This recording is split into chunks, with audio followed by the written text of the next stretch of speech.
On fête effectivement les 25 ans donc, de musique électronique au Rex Club, puisque le Rex est beaucoup plus vieux que ça. Donc là, c'est vraiment la musique électronique au sein de l'établissement qu'on fêtait. On est le seul club français qui fait partie des 100 meilleurs clubs du monde également.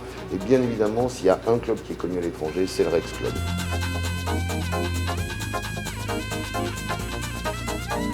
C'est la même philosophie, il n'y a toujours pas de carré VIP, un public cultivé qui vient vraiment pour la musique. Et tout est fait autour de la musique.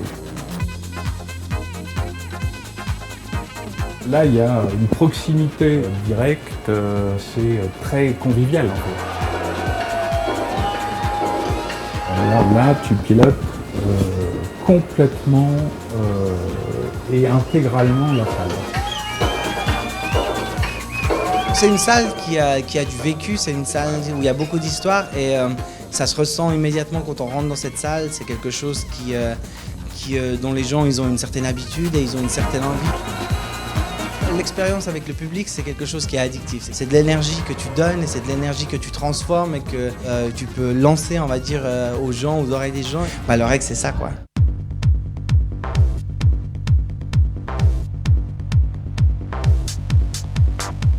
C'est les Anglais qui ont amené les premiers sons électroniques. Finalement, j'ai juste hébergé une soirée qui cherchait une salle. En 88, il n'y a toujours pas eu de rêve en France. Donc c'est vraiment les premiers sons en France d'acid house à l'époque. Le public était un peu perturbé, il ne savait pas comment danser là-dessus. Voilà. Donc il y avait des Anglais un peu fous, des rêveurs en fait, qui dansaient pour mettre l'ambiance. Alors la conscience de participer à un nouveau mouvement, elle n'existe pas. En fait, ouais, c'est génial, son terrible qui provoque des sensations nouvelles.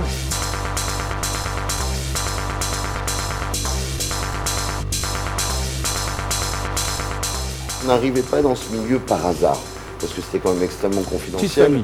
Voilà, c'était une toute petite famille, et on ramenait l'ami, on lui disait viens découvrir cette musique, et j'allais dire, voilà, ça se crée comme ça par petit parrainage en fait, et petit à petit la scène a gonflé, et bon, elle est devenue ce qu'elle est devenue aujourd'hui.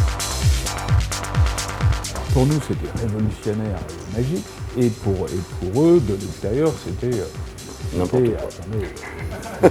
C'était nous, quoi. C'est pas de la musique, quoi. C'est pas de la musique, c'est indansable. C'est quoi? C'est drogué, pédé, ils comprenaient pas.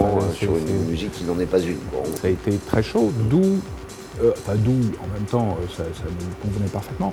Cet enfermement aussi dans un barrage underground où c'était ok, pas de communication, c'était interne et on cherche surtout pas à le faire savoir à l'extérieur. L'extérieur était hostile, vraiment hostile. On a eu la chance d'avoir, un patron qui a fait ses débuts au sein de la famille dans le Rex Club. Donc il avait un affect particulier pour le club et c'est peut-être pour ça que nous, derrière, quand on est arrivé, on a eu la chance d'avoir cette facilité de travail. Avec quelques luttes. Ouais, avec quelques luttes, bien évidemment. Non, mais bien évidemment.